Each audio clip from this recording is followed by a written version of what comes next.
বৃষ্টি কারো কাছে স্বস্তির, কারো কাছে রোমান্টিকতার, কিন্তু এই বৃষ্টি সত্তরোর্ধ্ব মনি বেগমের জীবনে যেন নতুন এক দুর্ভোগের নাম। রাজধানীর মহাখালী সাততলা বস্তিতে পরিবার নিয়ে থাকেন তিনি।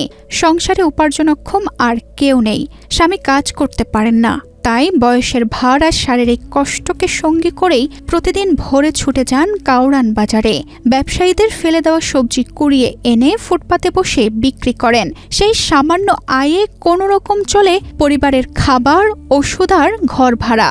কিন্তু কয়েকদিনের টানা ভারী বৃষ্টি যেন কেড়ে নিয়েছে সেই শেষ অবলম্বনটুকু। যে সবজির একটি ভাগা প্রতিদিন 40 টাকায় বিক্রি হতো, ক্রেতার অভাবে এখন সেটি বিক্রি করতে হচ্ছে মাত্র 10 টাকায়। সকাল থেকে দীর্ঘ সময় বসে থেকেও বিক্রি হয়েছে মাত্র 200 টাকার সবজি। কষ্টের উপরে জীবনটা কাটতে আছে। গরিব আর কত সহ্য করবে, কত আর গরিব সহ্য করবে? গরিব তো খালি কাঁদতে আছে, সেই একদম গরিব কান্দাইতে আছে আর কাঁদতে আছে। গরিব যে দুটো ভাত খাইবে জোগাইয়া, হে ভাত দুটো পর্যন্ত গরিবে জোগাইতে পারে না। আর সেই আর কি দুঃখ আছে দুর্নীতিতে? আর তো মরণ ভালো।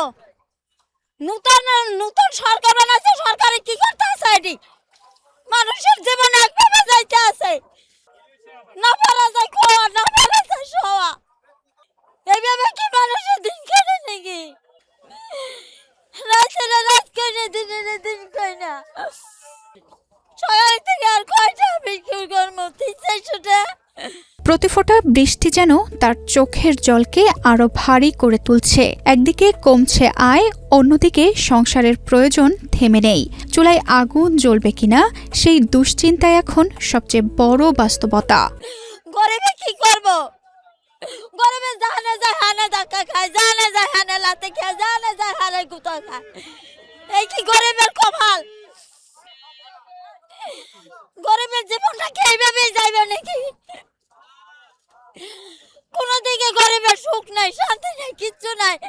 বৃষ্টিতে ভেজে, বৃষ্টিতে পরে, রোদে পরে, রোদে ই করে, তার সুখ কই?